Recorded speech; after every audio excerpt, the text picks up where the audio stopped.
नंदीपुर जंगल में बबली कबूतरी अपने बेटे बंटी कबूतर के साथ रहती थी। उनका परिवार काफ़ी अमीर था, पर बुरी सोहबत में रहने की वजह से बंटी कबूतर को शराब पीने की आदत पड़ जाती है। बबली कबूतरी, तुम्हारे बेटे की शराब पीने की आदत बढ़ती ही जा रही है। मेरी मानो तो तुम अपने बेटे की शादी कर दो। शादी होने के बाद तुम्हारा बेटा सुधर जाएगा। बंटी कबूतर को सुधारने का यही एक आखिरी रास्ता बचा है। अगर ऐसा है तो ठीक है, मैं अपने बेटे की शादी करवा देती हूँ कोई सुंदर सी चिड़िया देखकर। क्या पता शादी करने के बाद सच में वो शराब पीना कम कर दे और कोई काम करने लग जाए। अब हरी काकी अपनी बहन बबली कबूतरी के बेटे के लिए रिश्ता देखती है और बंटी कबूतर का रिश्ता मिंटी नाम की चिड़िया से करवा देती है। मिंटी चिड़िया के माता पिता बहुत गरीब थे। उनके पास इतने पैसे नहीं थे कि वो शादी में जहेज दे सकें। जब बबली कबूतरी मिंटी चिड़िया को देखने घर आती है, देखिए बहन जी, भगवान का दिया हुआ हमारे पास सब कुछ है। मुझे तो बस एक संस्कारी बहू ही चाहिए जो शादी के बाद घर की सारी जिम्मेदारियों को बखूबी निभा सके। इसलिए हमें आपसे किसी भी तरह का कोई जहेज नहीं चाहिए। आपका बहुत बहुत शुक्रिया। ठीक है बहन जी, हमें ये रिश्ता कबूल है। क्योंकि मिंटी चिड़िया के माता पिता गरीब थे और बबली कबूतरी ने किसी भी तरह की कोई डिमांड नहीं रखी थी। इस तरह जल्द ही मिंटी चिड़िया की शादी बंटी कबूतर से हो जाती है और शादी की पहली ही रात तुम तो वही हो ना जिससे मेरी शादी हुई है। सही कहती थी माँ, तुम बहुत सुंदर हो, पर मेरी शराब के आगे कुछ नहीं हो। बंटी जी, आपने नशा कर रखा है? इसमें कौन सी बड़ी बात है, वो तो मैं रोज करता हूँ। ये तो पूरे जंगल के पक्षी जानते हैं कि बंटी की जान उसकी शराब में बसती है। इस तरह बंटी कबूतर नशे की हालत में बड़बड़ाते हुए सो जाता है। अगली सुबह फिर बंटी कबूतर घर से निकल जाता है और बबली कबूतरी मिंटी चिड़िया के पास आकर उससे कहती है, ये बंटी सुबह होते ही फिर घर से चला गया। बहू, तुमने पूछा कि कहाँ जा रहा है बंटी? नहीं माँ जी, जब तक मैं उनसे पूछती तब तक वो जा चुके थे। अच्छा माँ जी, मुझे आपसे एक बात करनी थी। हाँ हाँ बोल बेटा, क्या कहना है? माँ जी, बंटी जी इतना ज्यादा नशा करते हैं और आपने हमें एक बार भी नहीं बताया। लो कर लो बात। मिंटी बहू, ये बात भी कोई बताने वाली बात थी? और वैसे भी ये बीवी का ही काम होता है अपने पति को लाइन पर लाने का, और मैं तुझे इसीलिए तो इस घर में लाई हूँ ताकि तू मेरे बेटे को सुधार सके। चलें ठीक है माँ जी, मैं अपनी तरफ से पूरी कोशिश करूँगी। कोशिश नहीं बहू, मुझे रिजल्ट चाहिए। अच्छा, अब जाकर तू भी तैयार हो जा, आज तेरी पहली रसोई है ना। मिंटी चिड़िया उस घर में खुद को ढालने की बहुत कोशिश करती है, चुपचाप अपनी सास की सारी बातें मानती है। इस तरह से कुछ दिन बीत जाते हैं। अब बंटी कबूतर पहले से भी ज्यादा नशा करने लगता है। बंटी जी, आज आपने फिर से शराब पी है। आपने मुझसे वादा किया था कि आप आज के बाद शराब नहीं पिएंगे। वादा किया ही इसलिए जाता है ताकि वादे को तोड़ा जा सके। बंटी जी, मैं आपकी इस गंदी आदत से परेशान हो चुकी हूँ। मुझसे बर्दाश्त नहीं होता। अगर आपने शराब पीनी नहीं छोड़ी तो मुझे मजबूरन कोई बड़ा कदम उठाना पड़ेगा। तू होती कौन है मुझे शराब पीने से रोकने वाली? हाँ, मेरा दिल जो कहेगा मैं वो करूँगा।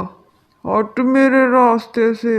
मिंटी चिड़िया से लड़ झगड़ कर बंटी कबूतर घर से चला जाता है। अपने बेटे को गुस्से में जाता देखकर बबली कबूतरी अपना सारा गुस्सा मिंटी चिड़िया पर निकालती है। मैंने तो सुना था कि बीवी अपने पति से बहुत प्यार करती है, पर तेरे जैसी बीवी पाकर मेरे बेटे का तो कर्म ही फूट गए। माँ जी, मैं बंटी जी का भला चाहती हूँ, इसलिए इन्हें शराब पीने से रोकती हूँ। अरे क्या हुआ अगर मेरा बेटा थोड़ी सी शराब पी लेता है और तुझे परेशान कर देता है? अरे आखिर तू उसकी बीवी ही है ना, और तू अपने पति की इन हरकतों को थोड़ा बर्दाश्त भी नहीं कर सकती? बड़ी आई मेरे बेटे का भला चाहने वाली। अगर तू मेरे बेटे का इतना ही भला चाहती तो उसकी शराब पीने से तुझे परेशानी ना होती। इस तरह से बबली कबूतरी अपने बेटे का साथ देती है और मिंटी चिड़िया को ही बातें सुनाती है। अब वक़्त यूं ही बीत जाता है। वक़्त गुजरने के साथ साथ जंगल के सभी पक्षी मिंटी चिड़िया को शराबी की बीवी कहकर बुलाने लगते हैं। पता नहीं कैसी पत्नी है, अपने पति को शराब पीने से भी नहीं रोक सकती।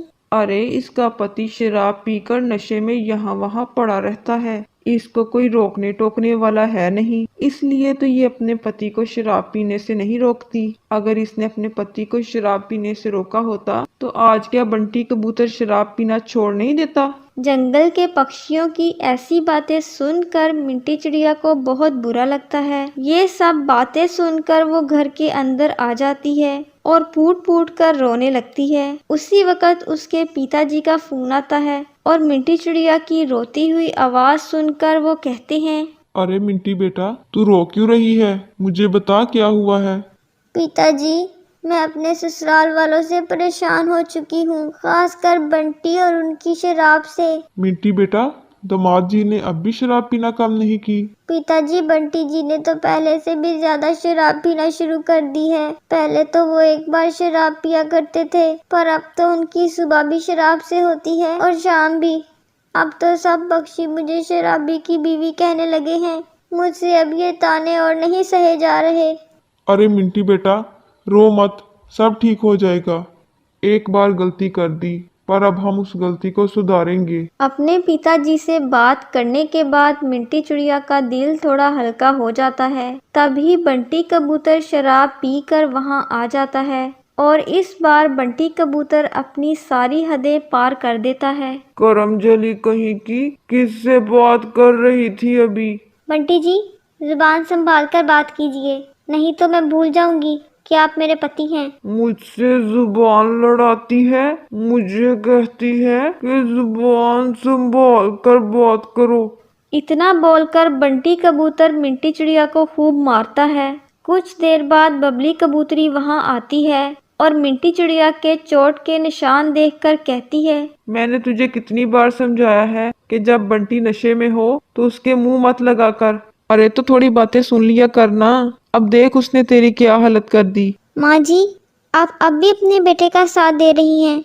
मिंटी चिड़िया की ये बात सुनकर बबली कबूतरी मुंह बनाकर वहां से चली जाती है। रोज़ रोज़ शराब पीने की वजह से बंटी कबूतर की सेहत अब ख़राब रहने लगती है और वो चलने फिरने के भी काबिल नहीं रहता। एक दिन मिंटी चिड़िया के पिताजी उसके घर आते हैं और बंटी कबूतर की ऐसी हालत देखकर कहते हैं, बहन जी, मैंने तो आपके बेटे से अपनी बेटी की शादी की थी कि मेरी बेटी अपने ससुराल में राज करेगी, पर मुझे नहीं पता था कि आपका बेटा शराबी है। अगर मुझे पता होता तो मैं कभी अपनी बेटी की शादी इस घर में नहीं करता, पर अब मैं मजीद अपनी बेटी को यहाँ नहीं रहने दूंगा। नहीं नहीं भाई साहब, मेरी बात तो सुने। हम आराम से बैठकर इस मसले का कोई हल निकालते हैं ना। मेरा बेटा वक्त के साथ साथ शराब पीना छोड़ देगा। नहीं बहन जी, अब नहीं। मैं अपनी बेटी को यहाँ छोड़कर नहीं जाऊंगा। चल बेटी। तभी मिंटी चिड़िया बोलती है, नहीं पिताजी, अब मैं बंटी जी को इस हालत में छोड़कर नहीं जा सकती। प्लीज़ मुझे जाने के लिए मजबूर मत करें। मैं बंटी जी को सुधारने की एक कोशिश और करना चाहती हूँ। इस तरह मिंटी चिड़िया अपने पिताजी के साथ जाने से इनकार कर देती है और बंटी कबूतर का खूब ख्याल रखने लगती है। ये ले बंटी जी, मैंने आपके लिए सूप बनाया है, ये पी लीजिए और फिर मैं आपको दवाई देती हूँ। नहीं मिंटी चिड़िया, मुझे सूप नहीं पीना। प्लीज मुझे कहीं से जाकर शराब ला दो। मेरी हालत बहुत बिगड़ रही है। मैं शराब पीऊंगा तो बिल्कुल ठीक हो जाऊंगा। प्लीज मुझे शराब ला दो। बंटी कबूतर की ये बात सुनकर मिंटी चिड़िया परेशानी में घर से बाहर आकर बैठ जाती है। अब मैं बंटी जी का क्या करूं? ऐसा क्या करूं कि बंटी जी बिल्कुल ठीक हो जाएं और शराब पीना भी छोड़ दें? तभी मिंटी चिड़िया के जहन में एक आइडिया आता है। हाँ, ये ठीक रहेगा, ऐसा ही करती हूँ। ये कहकर मिंटी चिड़िया किचन में आ जाती है और फ्रेश सेब लेकर उनका जूस निकालती है और सेब के जूस में नींबू निचोड़कर उस जूस को शराब की बोतल में भर देती है और इस तरह उस जूस को बंटी कबूतर को देते हुए कहती है, ये ले बंटी जी, ये मैं आपके लिए बड़ी मुश्किल से बहुत दूर से ढूंढकर शराब की बोतल लेकर आई हूँ। आप ये शराब पी लीजिए। ये बात सुनकर बंटी कबूतर सारी बोतल घटाघट पी जाता है और फिर आराम से सो जाता है। मिंटी चिड़िया कुछ दिन तक ऐसा ही करती रहती है और बंटी कबूतर सेब के जूस को शराब समझकर खुशी खुशी पी लिया करता था। समय गुजरने के साथ साथ बंटी कबूतर की सेहत ठीक होने लगती है। मिंटी चिड़िया, आज तो मैं बिल्कुल ठीक महसूस कर रहा हूँ। लगता है मेरी तबीयत बिल्कुल ठीक हो गई है। तभी मिंटी चिड़िया उसे सेब के जूस को शराब की बोतल में डालकर लाकर देती है। ये लीजिए, ये शराब पी लें। बंटी कबूतर थोड़ा सा जूस पीने के बाद कहता है, मिंटी चिड़िया, पहले जो मैं शराब पीता था उसका जायका ऐसा तो नहीं था। ये शराब तो बहुत मज़ेदार है। अरे बंटी जी, पहले जो आप शराब पीते थे उसकी वजह से ही तो आपकी सेहत खराब हुई थी। ये शराब पीने से तो आप बिल्कुल ठीक हो गए हैं। हाँ मिंटी चिड़िया, तुम बिल्कुल सही कह रही हो। इस तरह बंटी कबूतर बिल्कुल ठीक हो जाता है और वो शराब पीना भी छोड़ देता है। फिर वो अपने काम पर भी जाने लगता है और मिंटी चिड़िया का ख्याल भी रखने लगता है। इस तरह मिंटी चिड़िया की ज़िंदगी में भी खुशियाँ लौट आती हैं। फिर वो सब खुशी खुशी रहने लगते हैं।